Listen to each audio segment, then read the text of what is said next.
हर हर महादेव। स्वागत है आप सबका हमारे भक्तिपूर्ण चैनल पर। श्री शिव पुराण में रुद्र संहिता का अध्ययन करते हुए हम सती खंड को पढ़ रहे हैं। सती खंड में हमने अब तक 20 अध्याय पढ़ लिए। 20वें अध्याय तक महादेव और माता सती के विवाह का प्रसंग समाप्त होता है। प्रजापति दक्ष अपनी पुत्री सती का कन्यादान करते हैं।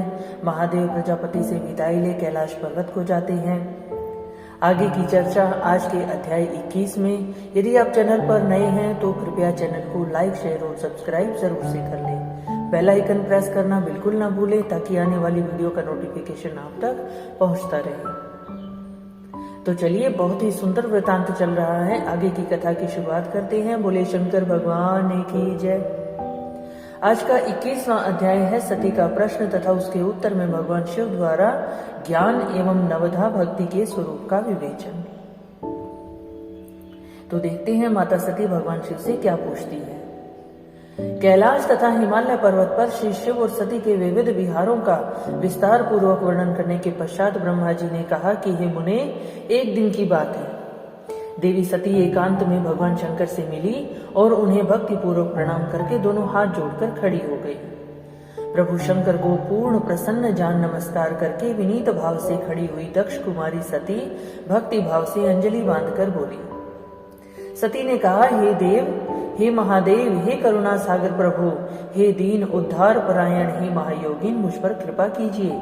आप परम पुरुष हैं, सबके स्वामी हैं, रजोगुण सत्वगुण तमोगुण से परे हैं, निर्गुण भी हैं, सगुण भी हैं, सबके साक्षी निर्विकार महाप्रभु हैं। हे हर, मैं धन्य हूँ जो आपकी कामिनी, आपके साथ सुंदर विहार करने वाली आपकी प्रिया हुई।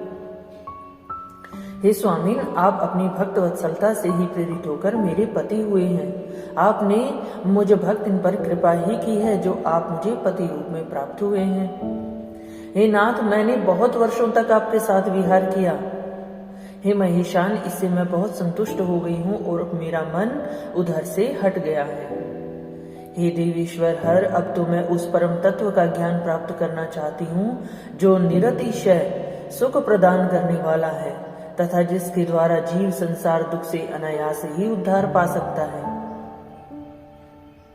हे नाथ, जिस कर्म का अनुष्ठान करके विषयी जीव भी परम पद को प्राप्त कर ले, विषयों में बंधा हुआ जीव भी मोक्ष को प्राप्त कर ले और संसार बंधन में न बंधे, उसे आप बताइए, मुझ पर कृपा कीजिए। आगे ब्रह्मा जी कहते हैं कि हे मुने, इस प्रकार आदिशक्ति महेश्वरी सती ने केवल जीवों के उद्धार के लिए सब उत्तम भक्ति भाव के साथ भगवान शंकर से प्रश्न किया।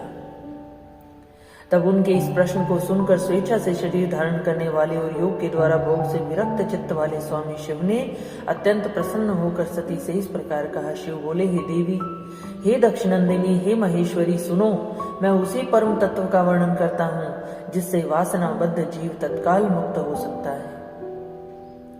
हे परमेश्वरी, तुम विज्ञान को परम तत्व जानो। विज्ञान वो है जिसके उदय होने पर मैं ब्रह्म हूँ ऐसा दृढ़ निश्चय हो जाता है। अर्थात जब ये ज्ञान व्यक्ति के हृदय में उत्पन्न होता है तो उसे ऐसी भावना होती है कि मैं ही ब्रह्म हूँ। ब्रह्म के सिवा दूसरी किसी वस्तु का स्मरण नहीं रहता। उस विज्ञानी पुरुष की बुद्धि सर्वथा शुद्ध हो जाती है। हे प्रिय, वह विज्ञान दुर्लभ है। इस त्रिलोकी में उसका ज्ञाता कोई बिरला ही होता है और वो जैसा भी है सदा मेरा स्वरूप ही होता है। वही साक्षात परात्पर ब्रह्म है। उस विज्ञान की माता है मेरी भक्ति, जो भोग और मोक्ष रूपी फल प्रदान करने वाली है। वह मेरी कृपा से सुलभ होती है। भक्ति 9 प्रकार की बताई गई है। हे सती, भक्ति और ज्ञान में कोई भेद नहीं है। भक्त और ज्ञानी दोनों को ही सदा सुख प्राप्त होता है। जो भक्ति का विरोधी है उसे ज्ञान की प्राप्ति नहीं होती। हे देवी, मैं सदा भक्त के अधीन रहता हूँ और भक्ति के प्रभाव से जातिहीन नीच मनुष्यों के घरों में भी चला जाता हूँ, इसमें संशय नहीं। हे सती, वो भक्ति 2 प्रकार की है, सगुणा और निर्गुणा। महादेव अपने वचनों को कहते हैं कि भक्तौ ज्ञानी न भेदो ही तत्कर्तुः सर्वदा सुखम, विज्ञानं न भवत्येव सती भक्ति विरोधिनः, भक्त आधीन सदा हम वै तत्प्रभावाद ग्रहेष्वपि नीचानाम जातिहीनानाम यामी देवी न संशय। अर्थात कितने भी बुरे कर्म अगर व्यक्ति ने कर लिए हैं, उसके पश्चात भी यदि वो मेरा भक्त होता है तो भी मैं उसके घर चला जाता हूँ। कितनी ही नीच जाति का, कितने ही नीच कर्मों का व्यक्ति हो, मैं उसके घर चला जाता हूँ यदि वो भक्त और ज्ञानी हो। इसमें कोई संशय नहीं। आगे महादेव कहते हैं कि हे सती, भक्ति दो प्रकार की है, सगुणा और निर्गुणा। जो वैधि अर्थात शास्त्र विधि से प्रेरित और स्वाभाविकी अर्थात हृदय के सहज अनुराग से प्रेरित हो, जो मन से प्रेरित हो, जो मन से प्रकट हो, वही भक्ति होती है, वह श्रेष्ठ है। तथा इससे भिन्न जो कामना मूलक भक्ति होती है, अर्थात जब हम किसी कामना को लेकर भक्ति करते हैं, वो निम्न कोटि की भक्ति मानी जाती है। पूर्वोक्त सगुणा और निर्गुणा ये दोनों प्रकार की भक्तियां नैष्ठिकी और अनैष्ठिकी भेद से दो भेद वाली होती हैं। अब ये सगुण भक्ति और निर्गुण भक्ति, इनके भी दो प्रकार हैं, नैष्ठिकी और अनैष्ठिकी। नैष्ठिकी भक्ति 6 प्रकार की होती है और अनैष्ठिकी एक ही प्रकार की कही गई है।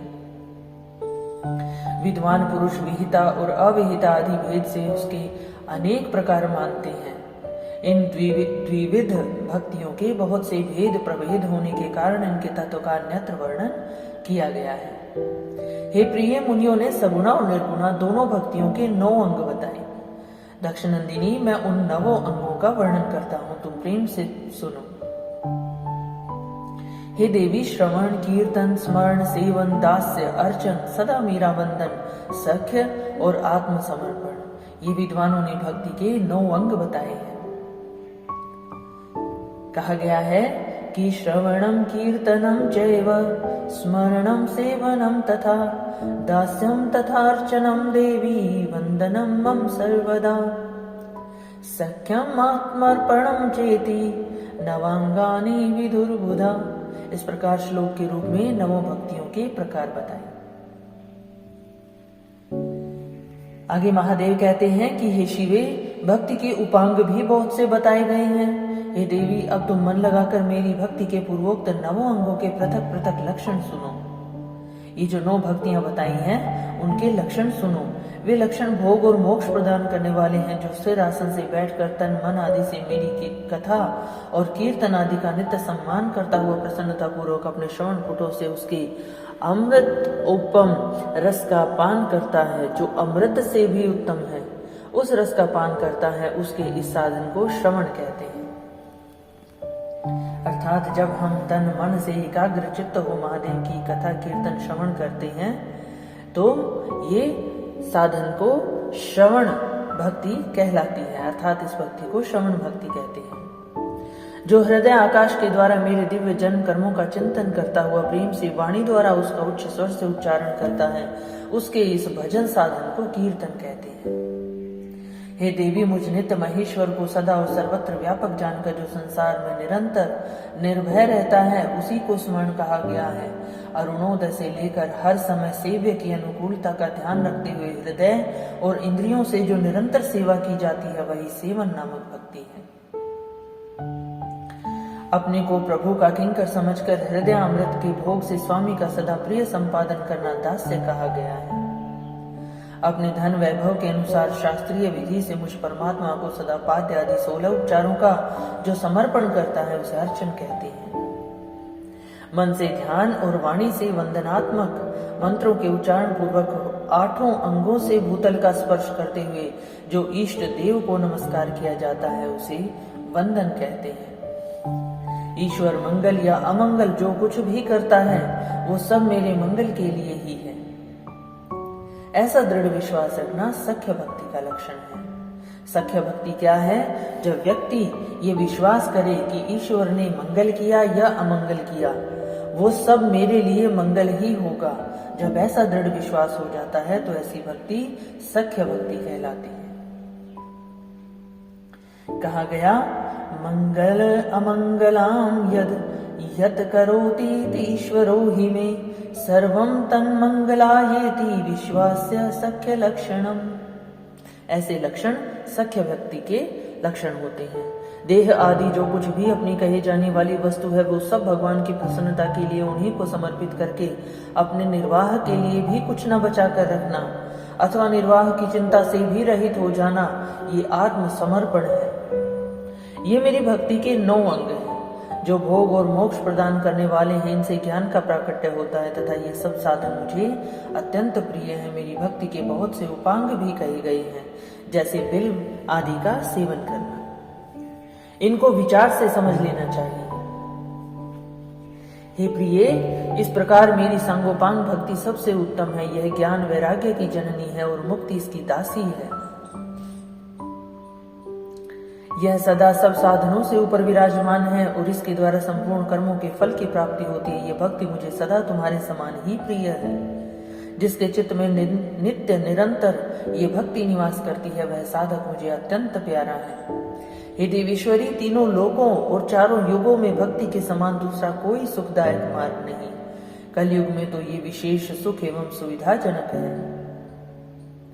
कहते हैं, त्रैलोक्ये भक्ति सदृश पंथा नास्ति सुखावह, चतुर्युगेषु देवेशी कलौ तो सुविशेषतः। हे देवी, कलयुग में प्राय ज्ञान और वैराग्य के कोई ग्राहक नहीं है। अर्थात कलयुग में कोई व्यक्ति ज्ञान और वैराग्य नहीं चाहेगा, इसलिए वे दोनों वृद्ध, उत्साह शून्य और जर्जर हो गए हैं। परंतु भक्ति कलयुग में तथा अन्य सब युगों में भी प्रत्यक्ष फल देने वाली होगी। भक्ति के प्रभाव से मैं सदा उसके वश में रहता हूँ, इसमें संशय नहीं। संसार में जो भक्तिमान पुरुष है उसकी मैं सदा सहायता करता हूँ, उसके सभी विघ्नों को दूर हटाता हूँ। उस भक्त का जो शत्रु होता है वो मेरे लिए दंडनीय है, इसमें संशय नहीं। कहते हैं, यो भक्तिमान पुमान लोके सदा हम तत्सहाय कृत, विघ्न हर्ता रिपुस्तस्य दंडयो नात्र च संशय। हे देवी, मैं अपने भक्तों का रक्षक हूँ। भक्त की रक्षा के लिए ही मैंने कुपित हो अपने नेत्र जनित अग्नि से काल को भी जला डाला था। हे प्रिय, भक्त के लिए मैं पूर्व काल में सूर्य पर भी अत्यंत क्रुद्ध हो उठा था और शूल लेकर मैंने उन्हें मार भगाया था। हे देवी, भक्त के लिए मैंने सैन्य सहित रावण को भी क्रोध पूर्वक त्याग दिया, जो कि मेरा अनन्य भक्त था, और उसके प्रति कोई पक्षपात नहीं किया। हे सती, हे देवेश्वरी, बहुत कहने से क्या लाभ। मैं सदा ही भक्त के अधीन रहता हूँ और भक्ति करने वाले पुरुष के अत्यंत वश में हो जाता हूँ। बोले शंकर भगवान की जय। तो महादेव सदा अपने भक्तों के वश में रहते हैं। ब्रह्मा जी कहते हैं, नारद, इस प्रकार भक्त का महत्व सुनकर दक्ष कन्या सती को बड़ा हर्ष हुआ। उन्होंने अत्यंत प्रसन्नता पूर्वक भगवान शिव को मन ही मन प्रणाम किया। हे मुने, सती देवी ने पुनः भक्ति कांड विषयक शास्त्र के विषय में भक्ति पूर्वक पूछा। उन्होंने जिज्ञासा की कि जो लोक में सुखदायक तथा जीवों के उद्धार के साधनों का प्रतिपादक है, जिससे जीवों का उद्धार हो सके, ऐसा शास्त्र कौन सा है। उन्होंने यंत्र मंत्र शास्त्र, उसके महात्म्य तथा अन्य जीवों के उद्धार करने वाले धर्ममय साधनों के विषय में विशेष रूप से जानने की इच्छा प्रकट की। सती के इस प्रश्न को सुनकर शंकर जी के मन में बड़ी प्रसन्नता हुई। उन्होंने जीवों के उद्धार के लिए सब शास्त्रों का प्रेम पूर्वक वर्णन किया। महेश्वर ने 5 अंगों सहित तंत्र शास्त्र, यंत्र शास्त्र तथा भिन्न भिन्न देवेश्वरों की महिमा का वर्णन किया। हे मुनीश्वर, इतिहास कथा सहित उन देवताओं के भक्तों की महिमा का, वर्णाश्रम धर्मों का तथा राजधर्मों का भी निरूपण किया। पुत्र और स्त्री के धर्म की महिमा, कभी नष्ट न होने वाले वर्णाश्रम धर्म का और जीवों को सुख देने वाले वैदिक शास्त्र तथा ज्योतिष शास्त्र का भी वर्णन किया। महेश्वर ने कृपा करके उत्तम सामुद्रिक शास्त्र का और भी बहुत से शास्त्रों का तत्वतः वर्णन किया और इस प्रकार लोक उपकार करने के लिए सद्गुण संपन्न, शरीर धारण करने वाले, त्रिलोक सुखदायक और सर्वत्र सती शिव हिमालय के कैलाश शिखर पर तथा अन्यान्य स्थानों में नाना प्रकार की लीलाएं करते थे। वे दोनों दंपति साक्षात पर ब्रह्म स्वरूप हैं। बोले शंकर भगवान की जय। बोलिए सती माता की जय। सती खंड का 21वां अध्याय यहाँ समाप्त होता है और इसी अध्याय में 22वें और 23वें अध्याय का भी मिश्रण था। तो आज हमने अध्याय 21 से लेकर अध्याय 23 तक की कथा का श्रवण किया। आगे की कथा सुनने के लिए आप चैनल से जुड़े रहिए। लाइक शेयर सब्सक्राइब करना बिल्कुल ना भूलें। कथा आपको कैसी लगती है इस विषय में आप कमेंट जरूर करें। महादेव सब पर अपनी कृपा बनाए रखें, सबकी मनोकामनाएं पूर्ण करें। इसी भावना के साथ हर हर महादेव।